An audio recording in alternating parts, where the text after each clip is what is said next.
أما بعد فأعوذ بالله من الشيطان الرجيم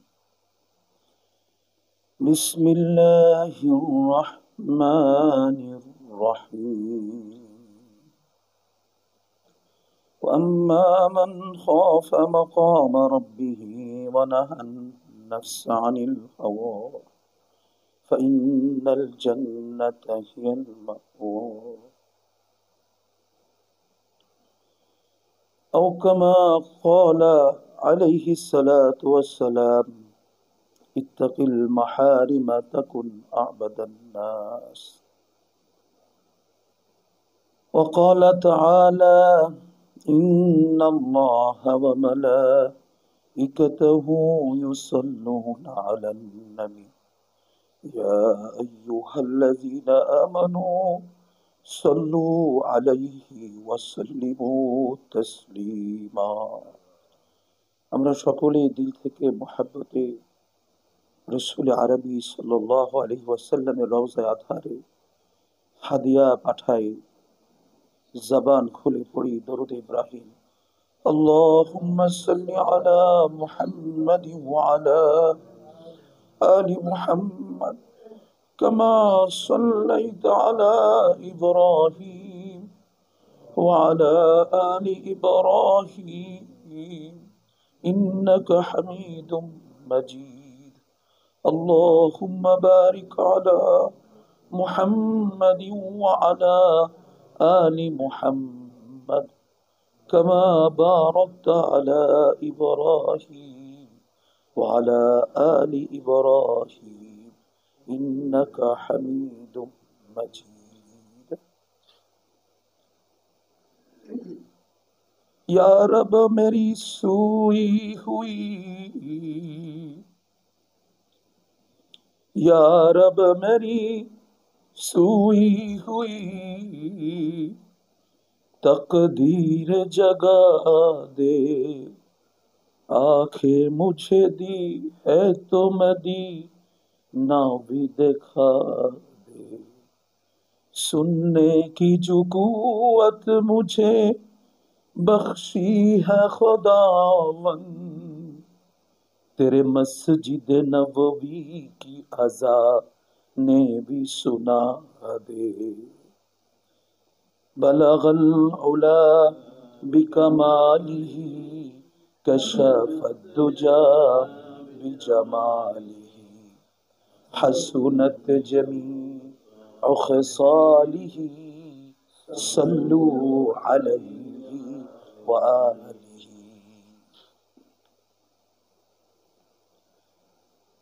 दीन की सूरज डूब रही है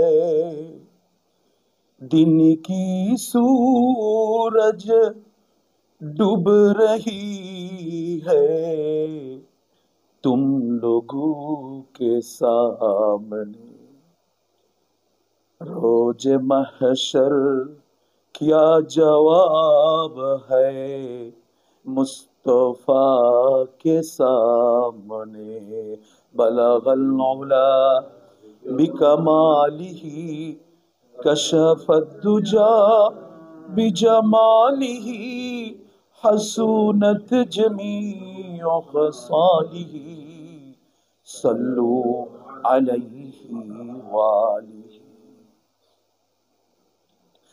रहे मेरा मस्कन रहे मेरा मस्कन हवालिए काबा बने मेरा मदफन दियारे मदीना साहिल से लगा दे इश्क का सफीना साहिल से लगा दे इश्क का सफीना ऐ मेरे मौला मुझे दिखा दो मक्का और मदीना পথিকে যেথায় থাক না কেন, বাড়ি রাখে মনে। পথিকে যেথায় থাক না কেন, বাড়ি রাখে মনে।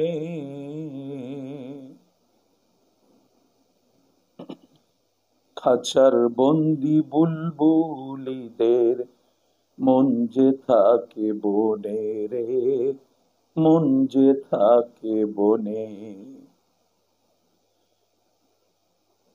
পাঁচতলাতে নাই রে শান্তি, শান্তি আছে গাছতলায়। শান্তি নাই রে গান বাজনাতে, শান্তি আছে জিকরুল্লাহ।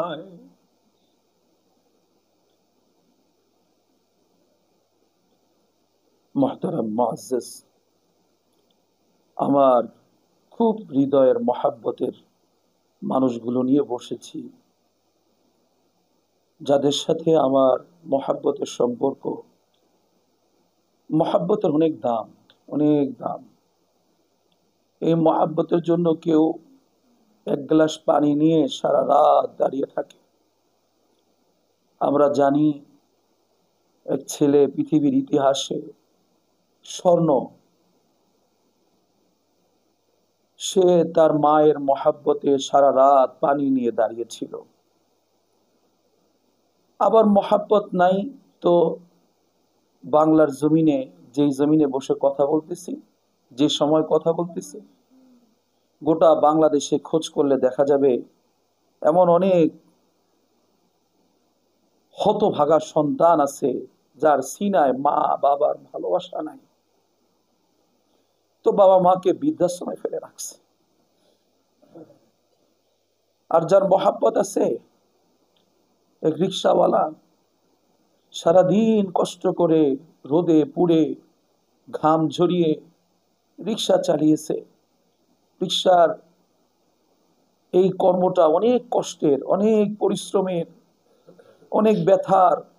ঘাম মুছতেছে, শরীর থেকে ঘাম টপটপায় পড়তেছে। ফলের দোকানে গেছে, ফলের অনেক দাম, 200 থেকে 250 টাকা কেজি মালটা, 300 টাকা 250 টাকা কেজি আপেল, আনারের কেজি 450 থেকে 500 টাকা।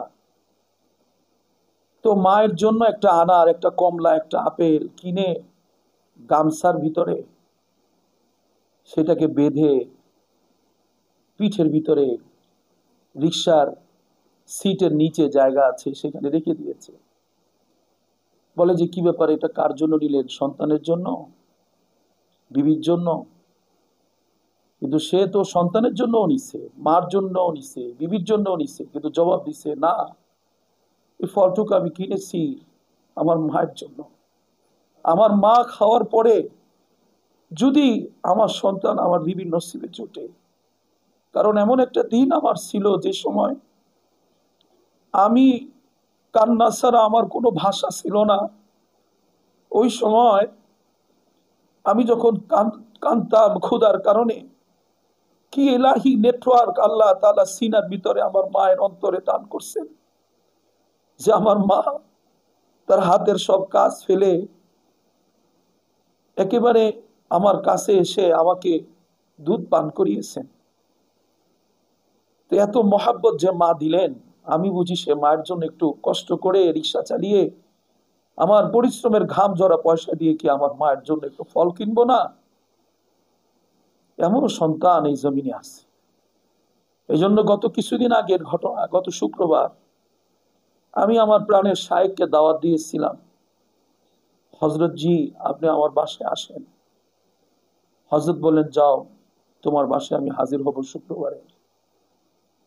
হযরত শুক্রবারে আসবে, আমি শুক্রবারে বাজার করতেছি, হঠাৎ করে বিল্ডিং এ উঠি, সিঁড়ির ভিতরে ভূমিকম্প হচ্ছে। তখন 11:15 থেকে 10:40 মতান্তর। সে ভূমিকম্পে মনে হয়েছিল যে আজকে বোধহয় শুক্রবার দিন, দুনিয়া বোধহয় আল্লাহ তাআলা বলছেন কিয়ামত দিবেন শুক্রবারে। না জানি আল্লাহ তাবারক ওয়া তাআলা আমাদের উপরে এত অসন্তুষ্ট হয়ে গেছেন যে আল্লাহ তাবারক ওয়া তাআলা অসংখ্য আলামত নবীজির হাদিস অনুযায়ী বেদি রেখে না জানি আজকে কিয়ামত দিয়ে দিলেন। আমি সিঁড়ির ভিতরে দাঁড়িয়ে দরুদ শরীফ ইস্তেগফার লা হাওলা ওয়ালা কুওয়াতা ইল্লা বিল্লাহ করতেছি না। মুহতারাম, আপনারা আমার অনেক মহাব্বতের, আর আপনারা এখানে এসেছেন শুধু আমার মহাব্বতে না, আমার মহাব্বতে তো আসছেন, আল্লাহ আল্লাহ রসুলের মহাব্বতেও আসছেন। কেননা আমরা দুনিয়াতে স্বল্প সময়ের জন্য হাজিরি। আমরা দুনিয়াতে এমন একটা নদীতে আছি, হায়াত নামক এক নদীতে আছি। এপারে আমার হায়াতের নদী চলতেছে দুনিয়া। এই নদীর পার আমি যখন পাড়ি দিব, এ পার থেকে ও প্রান্তে চলে যাব, তখন আমার দুনিয়া শেষ হয়ে আমার জীবন হবে আখিরাত। এই জন্য কোন আল্লাহওয়ালা এইভাবে বলেছেন যে এই দুনিয়া, এই জীবন, এই যে দুনিয়ার জীবন, এটা কোনো জীবনই না, আসল জীবন হলো আখিরাত। এই জন্য আমরা যদি খেয়াল করি, 2024 সাল চলে গেছে, 2025 সালে মনে হয় খুব দ্রুতই একটা বছর পাড়ি দিল। আজকে নভেম্বর মাসের আমরা শেষ দিকে আছি, তার মানে বছরের একেবারে শেষ প্রান্তে আমরা পৌঁছে গিয়েছি।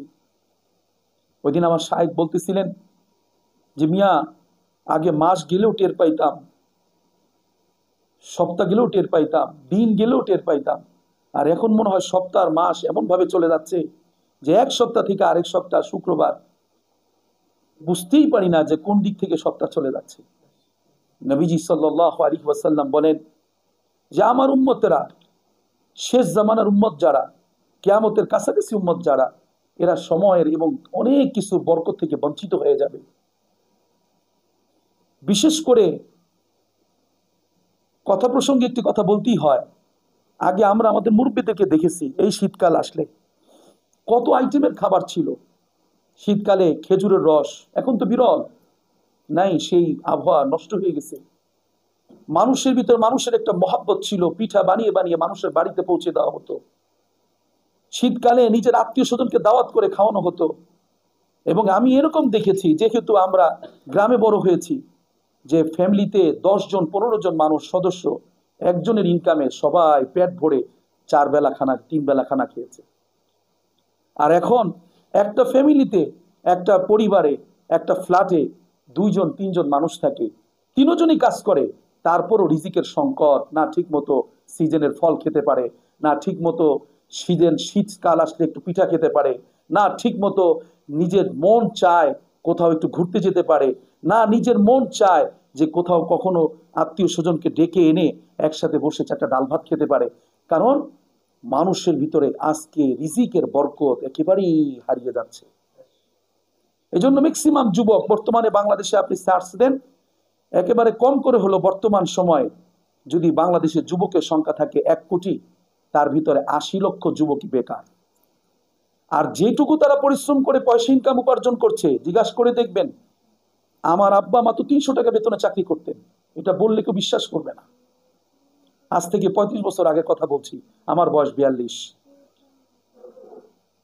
আর সেই আমার বাবা যখন দুনিয়া থেকে চলে যান 2012 সালে, আমার আব্বা একদিন আমাকে খাবারের সময় বলতেছিল যে আমি এখন 22-23 হাজার টাকা বেতনে চলে আসছি, কিন্তু আমার কাছে মনে হচ্ছে ওই স্বল্প টাকার বেতনের যে বরকত, আজকে 22-23 হাজার টাকার ভিতরে কেন যেন ওই স্বস্তি, ওই প্রশান্তি, ওই বরকত হারিয়ে যাচ্ছে।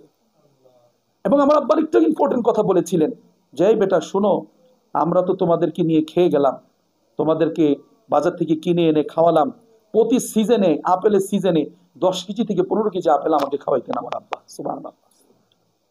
প্রতি সিজনে আমার আম্মা আর আমার আব্বার এক মজার কথা আমার বিবিকে শোনাইলাম যে দেখো 3 কেজি আপেল কিনে নিয়ে আসছে, আমি বাবা মার এক সন্তান, তো এই 3 কেজি আপেল যখন আমাকে দিছে, আমি 1 থেকে 1.5 কেজি খেয়ে ফেলছি। এখন আমার মা বলতেছে তুমি ওর কাছে পুরো প্যাকেট দিয়ে দিছো। আমার আব্বা এনে বাজার বাইরে থেকে আসছে, দরজা খোলার পরে পুরো প্যাকেট 3 কেজি আপেলের প্যাকেট আমার কাছে দিয়ে দিছে। আমি খাই আর ওই আপেলের যে ভিতরে যে বিচি টিচি যেগুলো থাকে এগুলো ফেলতেছি। তা আমার মা বাবা 2 জন কথা বলতেছে, খেয়াল তো করে নাই, আমি তো আমার রুমে বসে খাইতেছি।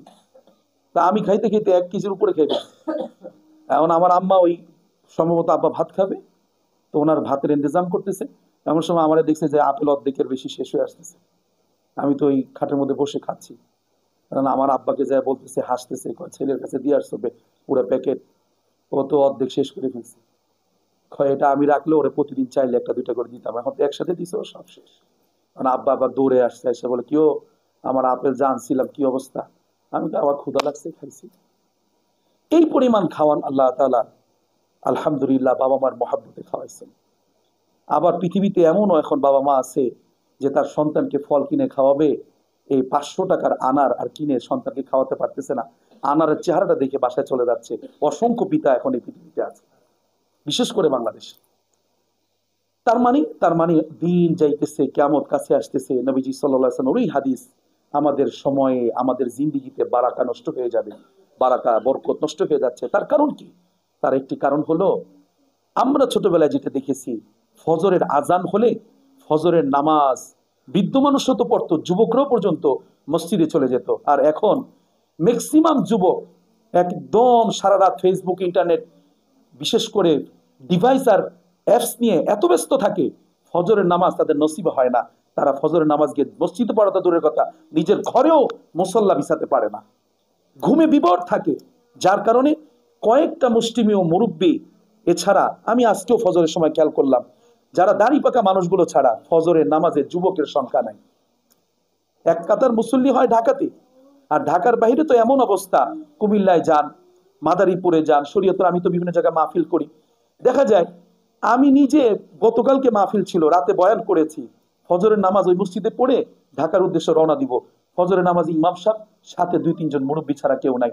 আমি ইমাম সাহেবকে ফজর পরে জিজ্ঞাসা করলাম, আরে গতকালকে এত সুন্দর বয়ান হলো, এত ভালো বয়ান করলেন আল ওলামায়ে কেরাম, আমিও কথা বললাম, ব্যাপারটা কি? মসজিদে মুসল্লি নাই কেন, যুবকরা কোথায়?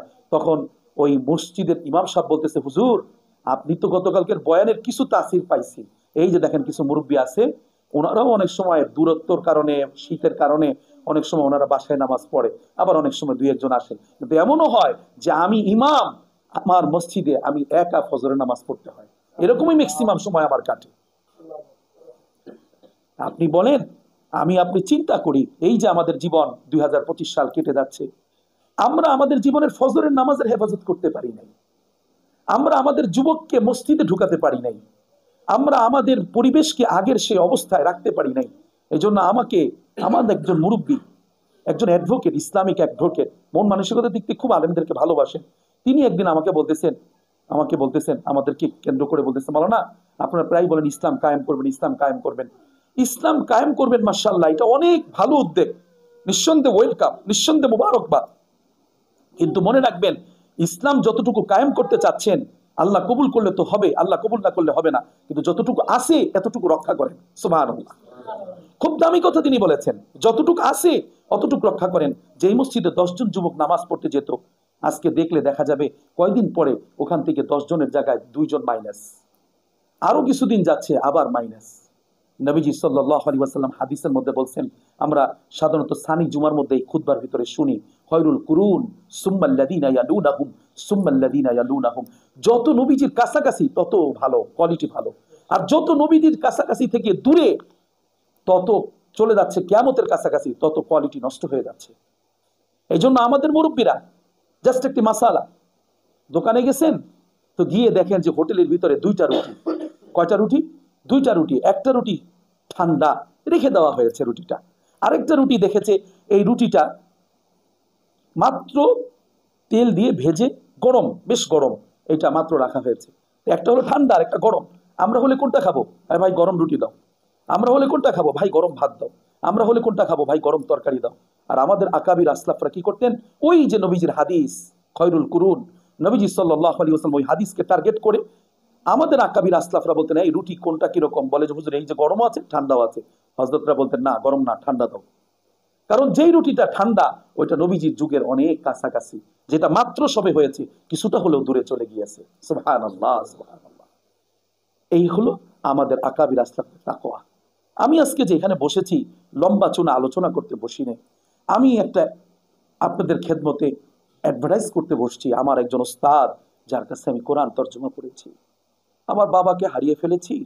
বাবা চলে যাওয়ার পরে যে মুরব্বীরা আমাদের সেরে তাজ, আমাদের দিলের বাদশা, যাদের দিকে আমি তাকিয়ে থাকি, যাদের কিছুটা নজর, কিছুটা জুতার হাত দিয়ে তাদের খেদমতের সুযোগে হয়তো মালিক এই গোলামকে আজকে এখানে বসার, অথবা দিনের যেইটুকু খেদমতের যতটুকু আল্লাহ পাক আমার দ্বারা নেন, এটা ওই আমার এই ওস্তাদদের বরকত, তাদের নিসবত, তাদের সোহবত। হজরতজি রাস্তায় আছেন, আসতেছেন, হজরতকে দেখলেই আলহামদুলিল্লাহ আমাদের দিল ঠান্ডা হবে। বিশেষ করে হজরতের বয়ান আমরা খুব মনোযোগের সাথে শুনবো, কিছুক্ষণের মধ্যেই চলে আসবেন। তার আগে আমি ছোট্ট একটা নুসখা আলোচনা করতে চাই, যেহেতু বছর আরেকটা শেষ হয়ে আসলো। আমরা কি নিতে পারলাম? আমরা যে দুনিয়াতে আসছি, আমরা তো বাজার করতে আসছি, আমরা দুনিয়াতে তো মার্কেটিং করতে আসছি। এখানে তো মাল খোয়াইতে আসি নাই, এখানে তো চালান ধ্বংস করতে আসি নাই, এখানে তো পুঁজি নষ্ট করতে আসি নাই।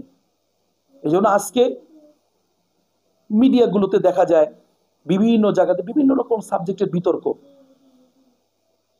একটা মানুষ সে ইসলামের ধারের কাছেও নাই, সে গান বাজনা করে, সে গিটার বাজায়, সে আউল বাউল ফাউল বিভিন্ন রকমের মন মানসিকতায় এবং বিভিন্ন রকমের ফিকির এবং বিভিন্ন রকমের তন্ত্র মন্ত্রে বিশ্বাসী।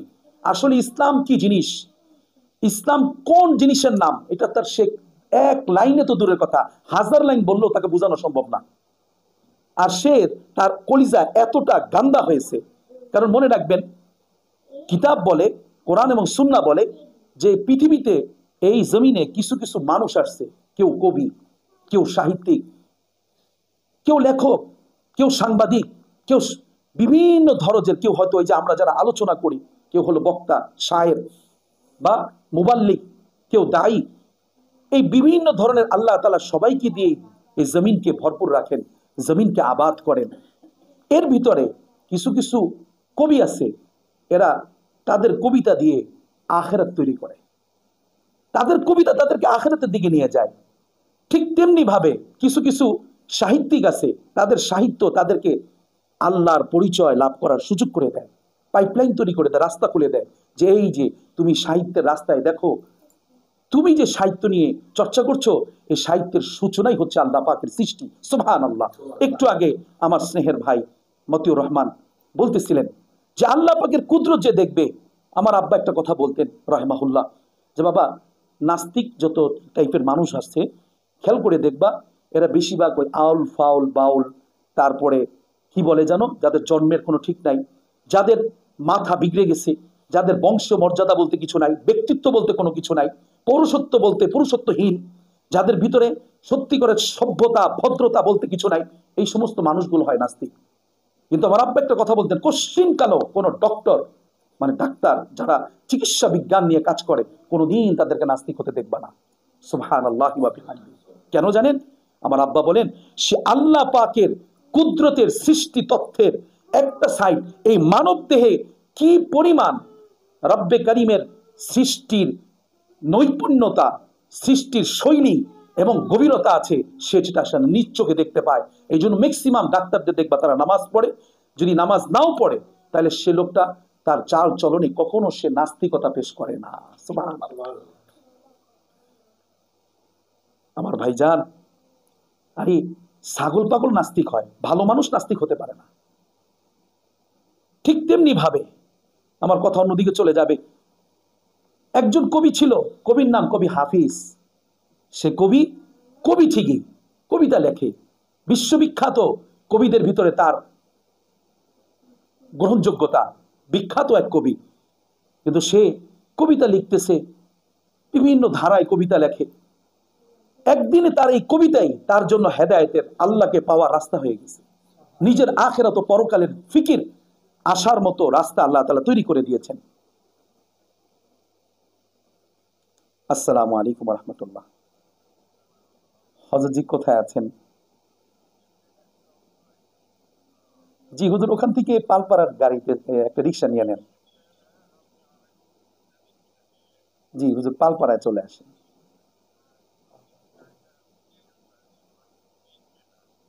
জি জি জি জি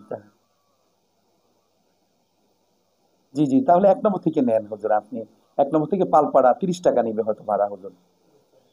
জি হুজুর, ইনশাল্লাহ আসি।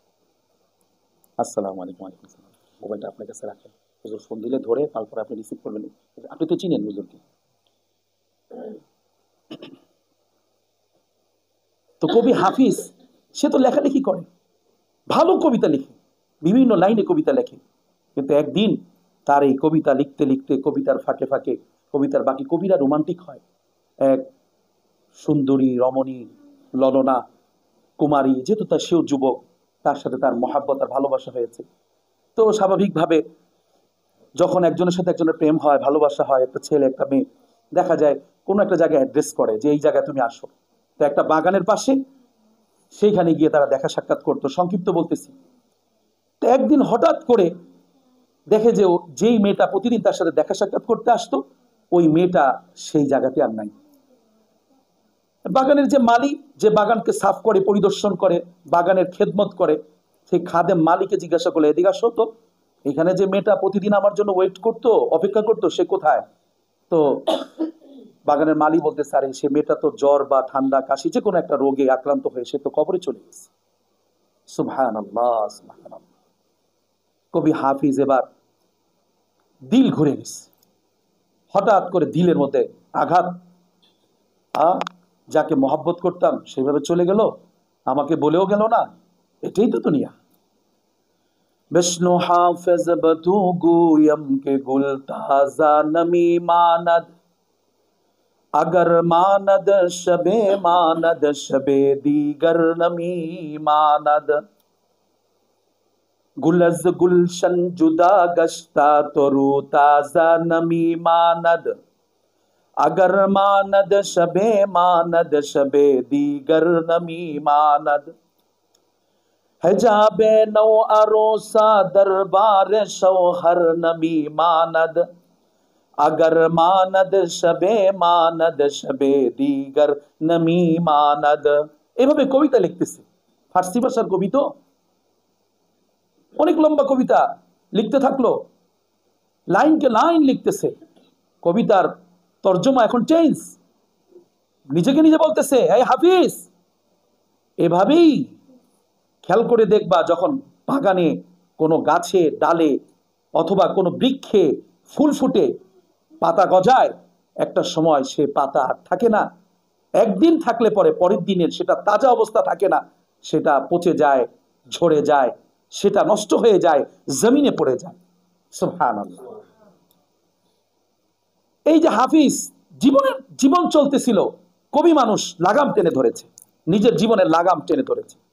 এরপর থেকে আমি সংক্ষিপ্ত বলছি, এই হাফিজ আর কোনোদিন কোনো নারীকে আর খুঁজে নাই, আল্লাহর ওলি হয়ে কবরে চলে গেছেন। সুবহানাল্লাহ।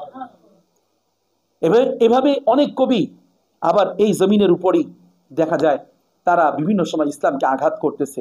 এর কারণ কি জানেন? তার দৌরত্ব খুবই কম। এটার একটা উদাহরণ উপমা হলো এরকম যে এক বৃদ্ধ শাশুড়ি নিজের মাকে বলতেছে, বৌমা বলো বামন, আমাদের গ্রামে এরকম থাকে, কিছু কিছু পুরুষ এবং নারী থাকে একটু শর্ট, বেশি শর্ট। আমাদের আব্দুর রহিম ভাই ছিল, আমার ভাই ছিলেন, তার জানাজা আমার উস্তাদজি পড়ছেন, মুফতি হামেদ জহরি সাহেব। আমি কিন্তু লোকটাকে খুব মহব্বত করতাম, কারণ উনি খুব ফিকিরওয়ালা মানুষ ছিলেন। এই যে আমার ভাই ফিকির রূপে কথা বলেছেন, তো এই মানুষগুলো জান্নাতি। যদি এই মানুষগুলো ছট হোসে, এটা তার জন্য একটা পরীক্ষা, ইমতিহান। এই পরিস্থিতিতেও সে নেক আমল করেছে আব্দুর রহিম ভাই, সবসময় ফিকির করতো, আমাকে পর্যন্ত নিয়ে যেত, ভাই লালকুটি বড় মসজিদে আসেন, আপনি একটু কথা বলেন, একটু আমার ভাইদেরকে একটু তশকিল করেন। আরে ভাই এত ফিকিরওয়ালা দিনের ব্যাপারে, আমার ধারণা ভাই এখন জান্নাতে হাসতেছে। সুবহানাল্লাহ। আল্লাহ তাকে জান্নাতের আলা মাকাম দান করেন, সকলে বলেন আমিন। তো এই ছোট্ট বামন যেই কি বলে আপনার পুত্রবধূ, এই পুত্রবধূকে বলতেছে, পুত্রবধূ বৌমা তুমি কাজ করো, এই কলসিটা ধো। তো একটা কলসি দিচ্ছে ধোয়ার জন্য, সে জন্য ধুইতে পারে। তো ধোয়ার সময় যখন ঢুকছে, তো আমাদের গ্রামে সাধারণত আমাদের মা বোনেরা, আমাদের যারা পরিবার আছে, এরা কি করে দেখবেন, হাতে একটু ছাই নেয়, একটা সোবা নেয়, হ্যাঁ, নারিকেলের সোবা নিয়ে এটা কলসিটা ধুইতে যায়। তখন যখন ধুইতে গেছে, তখন দেখে যে কলসি সাইড ধুইতে পারতেছে, কিন্তু তলা লাগর পাচ্ছে না। তলা কি পাচ্ছে না? লাগর পাচ্ছে না। তলা কেন লাগর পাবে? কিভাবে লাগর পাবে? ও তো বামন, ওর হাত তো ছোট, ওই তলা তো আরো আরো আরো একটু দূর। তো এখন ওই দূর থাকার কারণে, লাগর না পাওয়ার কারণে মা বলতেছে, কি ব্যাপার, ভালো করে পাতিলটা ধুইছো? মা পুরো পাতিল ভিতর করে ভালো করে ধুইছি, কিন্তু তলা ধুইতে পারলাম না। কয় কেন? কয় তলা নাই। কিছুক্ষণ পরে কি বলতেছে? তলা নাই। তো কিছু মানুষ আছে যাদের আকল নষ্ট, যাদের বিবেক নষ্ট, যাদের সাথে যারা এরকম মজলিসে বসে না, কোনো নেককার আল্লাহওয়ালা কোনো আলেম ওলামাদের সাথে সান্নিধ্যে লাগায় না, উঠা বসা করে না, যারা সত্যিকারের সভ্য ভদ্র মানুষের ভিতরে গণ্য না, এই সমস্ত অসভ্য টাইপের কিছু কবি সাহিত্যিক আউল ফাউল বাউল, এরা আল্লাহর অস্তিত্ব সম্পর্কে বাজে কথা বলে বসে, এরা আখেরাত সম্পর্কে ভুল তথ্য মানুষকে দেয়। সব আলেম ওলামারা বলতেছে আখেরাত আছে, আখেরাত যে আছে তার অসংখ্য প্রমাণ একদিন তো এই মজলিসে আমি দিব। এমনকি আমি এতটুকু শুধু বলি, আজকে মজলিসে বলা আমার ঠিক হয় না, এটা আমার একটা গোপন রাজ। আমি প্রায় কবরস্থানে সময় কাটাতাম, এই বুদ্ধিজীবী কবরস্থান আমার বাসার কাছে, যেখানে আমার আব্বা যান শুয়ে আছেন। আমি ফজরের নামাজের পরে সেখানে গিয়ে যেতাম, আমি অনেক সময় দাঁড়িয়ে থাকতাম, অনেক ভাবনা চিন্তায় লাশ পর্যন্ত আমার চোখ দিয়ে দর দর করে পানি পড়তো, নিজের মৃত্যুর কথা ভাবতাম। আমি নিজে কবরের আযাবের আওয়াজ শুনেছি, আমি সেই আল্লাহর বান্দা। হ্যাঁ, আমি নিজে, আমি কিভাবে শুনেছি, কতটা পরিমাণে শুনেছি, একদিন নয় বহুদিন। এবং আমি উদ্ধার করার চেষ্টা করেছি যে এত সকালবেলা ফজরের নামাজের পরে মানুষই তো নাই, নীরব। কিছু মানুষ, শহীদ বুদ্ধিজীবী যে গোরস্থানটা আমার ভাই জানে, যারা এখানে পরিবেশ সাথে পরিচিত, আমার ভাই বলতে পারে, কিছু মানুষ আছে তারা পায়ে সকালবেলা মর্নিং ওয়াক করে, হাঁটে, এক্সারসাইজ করে, কিন্তু এর বাইরে ওখানে কোনো লোক গঙ্গানি পিটাইতেছে, মানুষকে মারতেছে, আওয়াজ হইতেছে, আওয়াজটা বিকট, এরকম কিচ্ছু নাই। আশপাশে কোনো কুকুর নাই যে কুকুর আওয়াজ করতেছে। আমি সেই বট গাছের নিচে, এখনো সেই বট গাছটা আছে বুদ্ধিজীবী গোরস্থানে, তার পাশে একাধিক দিন আমি কবর আযাবের আওয়াজ পেয়েছি। আমি উদ্ধার করতে চেষ্টা করেছি, কিন্তু আমি কোনোভাবে উদ্ধার করতে পারিনি। আমি আশেপাশে ঘুরে দেখেছি, কিন্তু ওখানে গেলে পরে আমি ওর পর থেকে আমার ভিতরে একটু ভয় কাজ করছে। আমি অনেক কান্নাকাটি করেছি আল্লাহর কাছে, এবং এখনো বলি, আল্লাহ আমাকে সাকরাত, আমাকে কবর আযাব থেকে তুমি হেফাজত করো, সবাইকে আল্লাহ তুমি হেফাজত করো। আর কিছু মানুষ আছে এরা বলে কবর আযাব বলতে কিছু নাই। এই ধরনের কথা বললে ভূমিকম্প হবে না তো কি ছাতা হবে? আমাদের পরিস্থিতিটা কি? আমরা এখন তো গুনাহকে গুনাই মনে করি না। আজকে আমরা যত জায়গায় যাই, আমি তো বহু জায়গায় চলাফেরা মানুষ, মানুষ যে গুনাহ করতেছে গুনাহকে গুনাহ মনে করে না। ভূমিকম্প হওয়ার পেছনে এইটা একটা অন্যতম কারণ।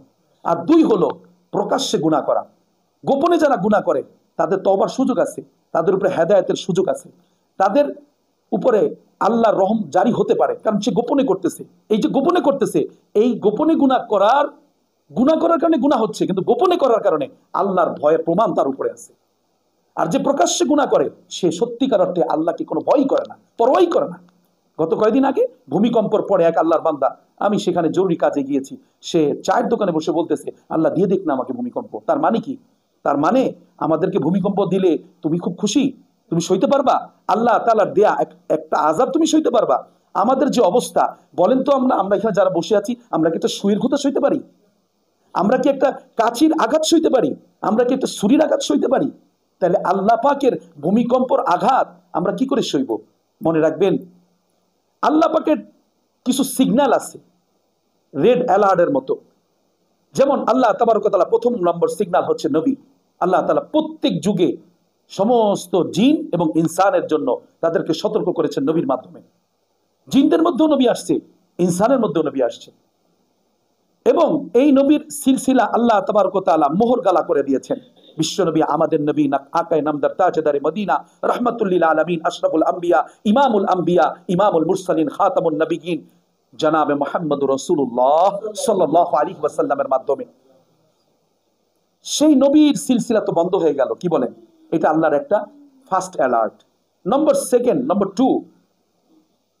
নম্বর টু হচ্ছে আল্লাহ তাবারক ওয়া তাআলা যুগে যুগে আলেম, ইন্নাল উলামা ওয়ারাসাতুল আম্বিয়া, আলেম উলামা, পীর মাশায়েখ, বুজুর্গানে দ্বীন, দাঈ ইলাল্লাহ, যেমন হাবিবে নাজ্জারের মতো কিছু মানুষদেরকে আল্লাহ তাআলা জমিনে পাঠায় দেয় যে যাও বান্দাদেরকে সতর্ক করো। সূরা ইয়াসিনে ঘটনা আছে, তাকে হত্যা করে ফেললো। এখন বর্তমানে যেই জামানা চলতেছে বাংলাদেশে, যে সিচুয়েশন চলতেছে, ভাইয়েরা আমার কষ্ট নিয়েন না, খেয়াল করে দেখবেন প্রায় মসজিদের ইমাম সাহেবরা মাজলুম, ঠিক মতো কথা বলতে পারে না। কথা যদি স্বাধীনভাবে বলতে যায় তাদেরকে টেক লাগানো হয়, তাদের উপরে তহমত আরোপ করা হয়, তাদেরকে জঙ্গি, রাজাকার, মৌলবাদ। এরপরে তাদেরকে, আমি যে নিজে একজন আলোচক, আমি অজপাড়া গায়ে মাহফিল করি, বেশিরভাগ দূর দূরান্তে আমি মাহফিল করতে চলে যাই। আমি যে জায়গায় যাই আমি ফিকির রাখি, যেই জায়গায় কোনো আলেম যায় না সেখানে আমি যেতে চাই।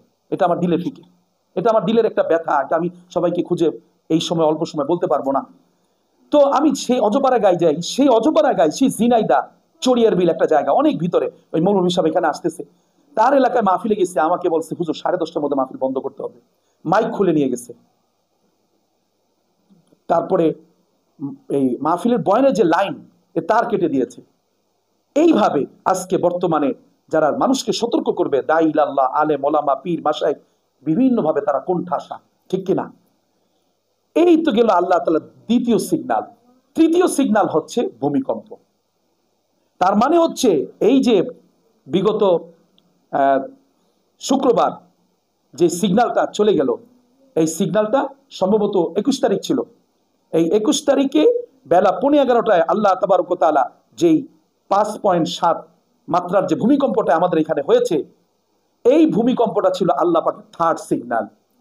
এইটা নিয়ে কোনো রকমের আমাদের মন্তব্য, বাজে মন্তব্য না করে আমাদের জন্য বুদ্ধিমানের কাজ হচ্ছে এখনই তওবা করে নেওয়া। কিন্তু যেই দিন সিগন্যাল এসেছে আল্লাহর পক্ষ থেকে, এর পরের দিনও ভূমিকম্প হয়েছে, তার পরের দিনও হয়েছে, পরের দিন 2 বার হয়েছে, তারপরের দিনও আরো 1 বার হয়েছে। এই যে 3-4 বার পর পর ভূমিকম্প হলো, কিন্তু আমি দেখেছি আমার আশপাশে ওই বিয়ের বাড়ির অনুষ্ঠান চলতেছে, ওই যারা গল্প গুজব করতেছে তো করতেছে, যারা নামাজ পড়তো না তো ওই আগেই হালতেই চলতেছে।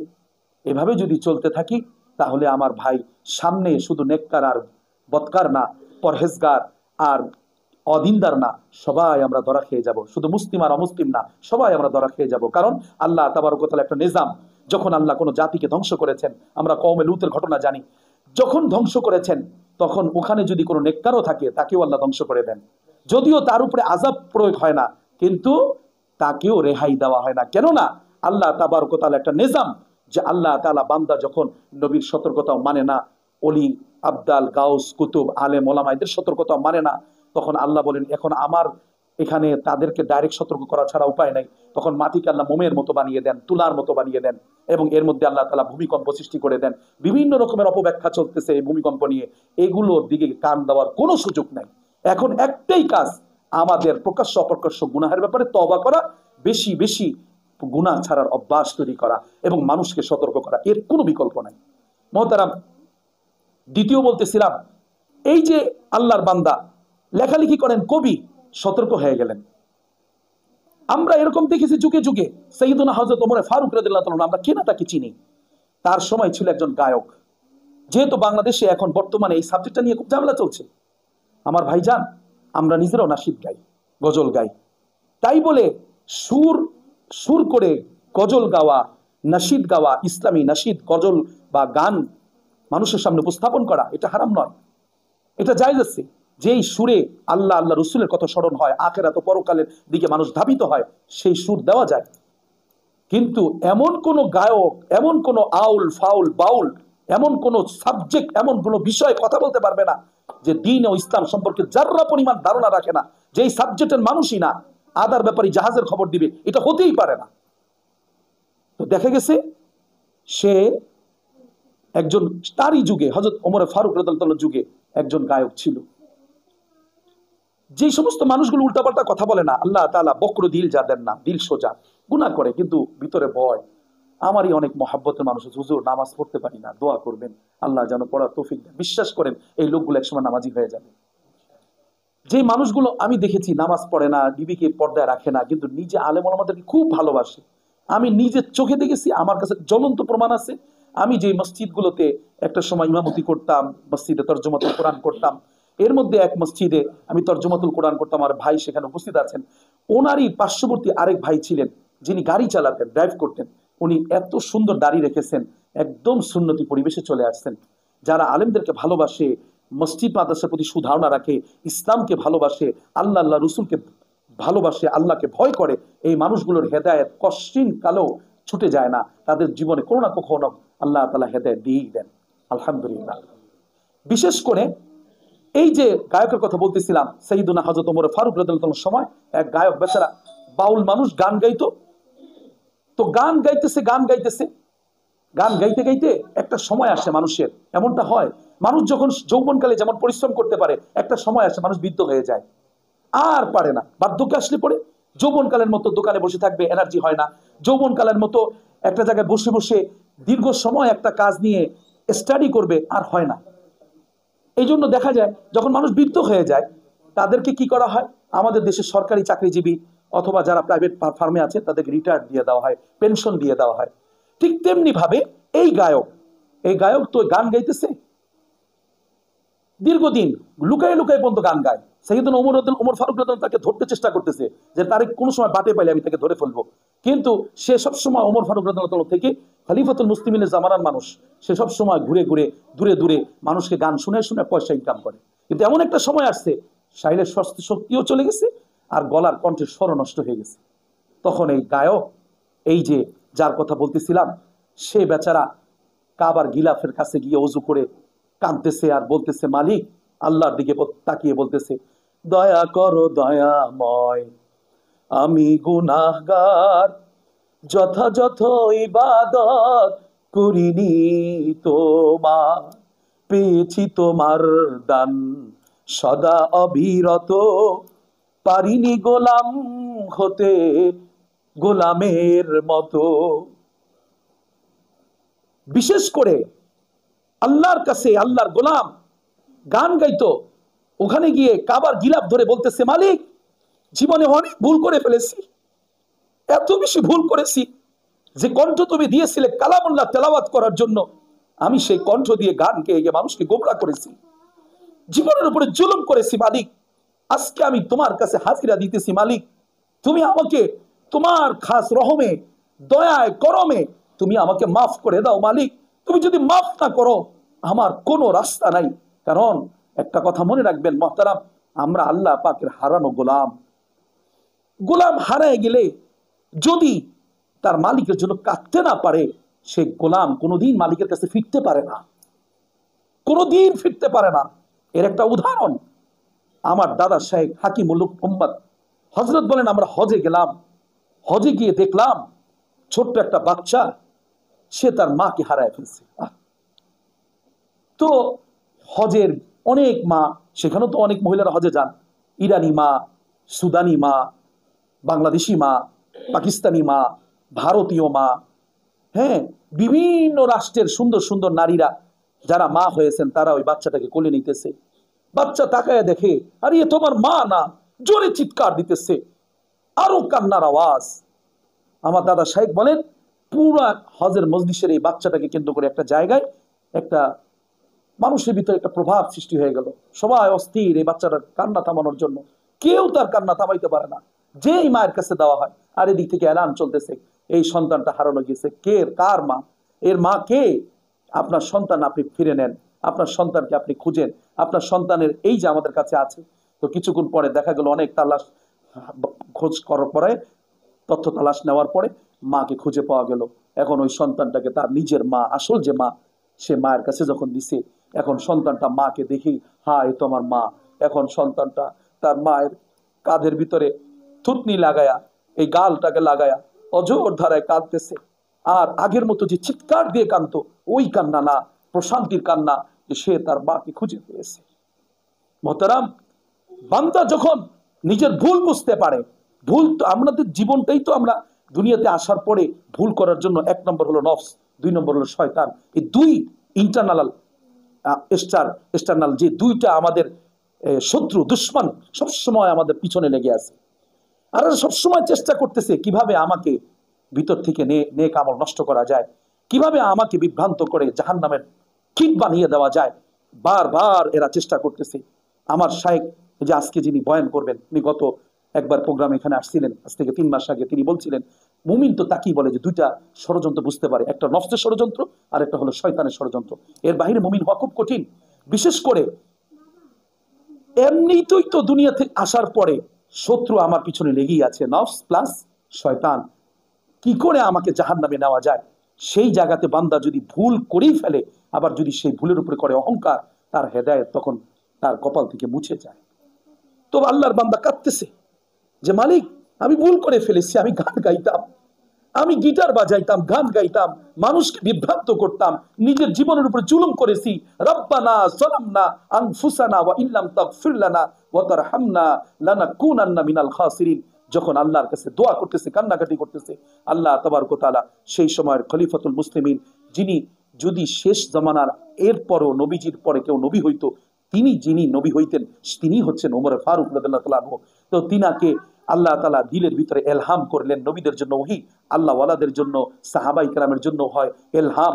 এলহাম করলেন, এলহাম করে বললেন, যাও আমার এই বান্দার কাছে যাও, গিয়ে তাকে খোঁজ খবরই দাও, এত কাঁদতেছে, এত কাঁদতেছে, তাকে বলো আমি আল্লাহ তাকে রহম করে মাফ করে দিয়েছি। সুবহানাল্লাহ, সুবহানাল্লাহ। ওমর ফারুক রাদিয়াল্লাহু শোনার সাথে সাথে দৌড় দিলেন। ওই গায়ক যখন দেখতেছে আরে খলিফাতুল মুসলিমিন আমার দিকে দৌড়ে আসতেছে, সে ভাবছে হায় হায় আজকে বোধহয় আমার সব ফাঁস হয়ে গেল, আর আমি ধরা খেয়ে গেলাম। সেও দিছে দৌড়। তো এমন দৌড় দিছে, ওমর রাদিয়াল্লাহু বলে, ভাই তুমি দৌড়েও না, আমাকে আল্লাহ তোমার কাছে পাঠাইছে। ও আমার ভাই শুনো, আল্লাহ তাআলা তোমাকে মাফ করে দিছে। ওই গায়ক যখন এই কথা শুনছে, সাথে সাথে ওয়াজনে হাল তার এমন অবস্থা হলো, সে সাথে সাথে ওই জায়গায় স্ট্রোক করে মারা গেল। তওবার উপরে স্ট্রোক করে মারা গেল। কাম মিন সহিহিন রাআইতু মিন সাকবিন যাহাবা নাফসুহু সাইহাতু ফালতাকান। এমন একটা জমানা আসবে, এখন তো স্ট্রোকের জমানা, যুবকরা স্ট্রোক করে। আমার ভাইজান, যদি নসিব ভালো হয় আর আল্লাহ আল্লাহ রসুলের বিরুদ্ধে কেউ বিরুদ্ধাচরণ না করে, একটা সময় ফিকরে আখিরাত, ফিকরুল মউত তার ভিতরে চলে আসতে পারে। আল্লাহর রহমে সম্ভব। কিন্তু কেউ যদি উল্টাপাল্টা কথা বলে, তাহলে তার নসিব পুড়ে যায়। এই জন্য আমার ভাইজান, আমরা এখানে যে একত্রিত হয়েছি, আমাদের একটাই উদ্দেশ্য, আমরা কি করে আখিরাতের মঞ্জিলে, দুনিয়া তো আমাদের করতেই হবে, দুনিয়া তো ছাড়তে বলেন নাই, কারণ দুনিয়া হচ্ছে আখিরাতের জন্য সিঁড়ি। আমাদের তো এই সিঁড়ি না বেয়ে আখিরাতে যাওয়া যাবে না। যেইটুকু সময় আল্লাহ আমাদেরকে হায়াত দিয়েছেন, আমরা কি করে নেক মজলিসে, নেক হালতে, এই যে আজকে এখানে বসছেন, আপনারা সবাই একটু দিল থেকে বলেন তো, এখানে যে বসলেন কোনো ফালতু কথা শুনেছেন?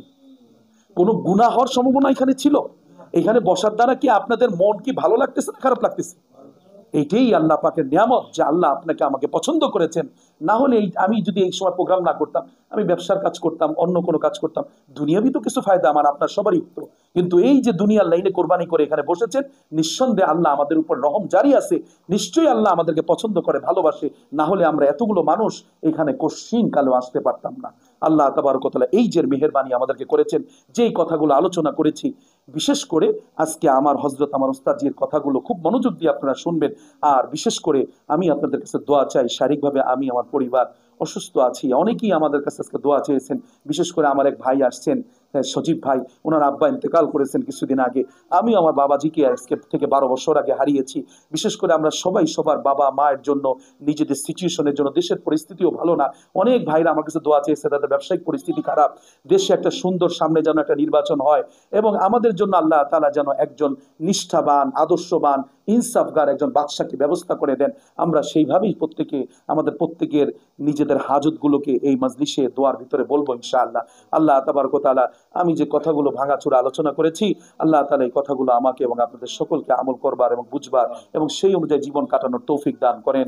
ওমা তৌফিক ইল্লা বিল্লাহ। আসসালামু আলাইকুম ওয়া রাহমাতুল্লাহ। আর একটা জরুরি এলান, আগামী মাসের প্রোগ্রামটা, আগামী মাসের ডিসেম্বর মাস। ডিসেম্বর মাস আমার খুবই ব্যস্ততার একটা মাস, কারণ আপনারা অনেকেই জানেন আমি ব্যক্তিগতভাবে আলোচক এবং বিভিন্ন মাহফিলগুলোতে দাওয়াত রেখেছি। অনেক মাহফিলের ডায়েরি আমি লিখেছি যে অমুক দিন অমুক দিন অমুক জায়গায় আমাকে বয়ান করতে হবে। তো এই জন্য আগামী ডিসেম্বর মাসটা আমি শেষ বৃহস্পতিবারের জায়গায় আমি করেছি 31 তারিখ, সম্ভবত মঙ্গলবার বা সোমবার পরে, আমার জেনে নাই। তো আগামী প্রোগ্রাম হবে ডিসেম্বরের 31 তারিখ। কেন? ওই দিন হয় 31st নাইট হিসাবে আমাদের পুরো বাংলাদেশ না, সারা পৃথিবীতে রাত্রি উদযাপনের বিভিন্ন রকমের অসৎ কাজ চলে। আমরা ওই রাতে এখানে উপস্থিত হব, যাদের সুযোগ থাকে কান্নাকাটির জন্য। ওই দিন আমি নিজেও বয়ান করব ইনশাআল্লাহ। হয়তো আমাদের আরেকজন মেহমান থাকতে পারে, বরকতি মেহমান। আমরা রাতে এখানে আসব এবং এই টাইমেই, হল বেশি সময় নিব না, বুধবার না, মাশাআল্লাহ 31 ডিসেম্বর আগামী প্রোগ্রামটাই শুধু 31 ডিসেম্বর, তারপরের প্রোগ্রাম থেকে আবার শেষ বৃহস্পতিবার। আল্লাহ তাবারক ওয়া তাআলা সেই মজলিসেও আমাদেরকে হায়াত দান করেন এবং আমাদেরকে উপস্থিতি হওয়ার তৌফিক দান করেন। ওমা তৌফিক ইল্লা বিল্লাহ। আসসালামু আলাইকুম ওয়া রাহমাতুল্লাহি ওয়া বারাকাতুহু।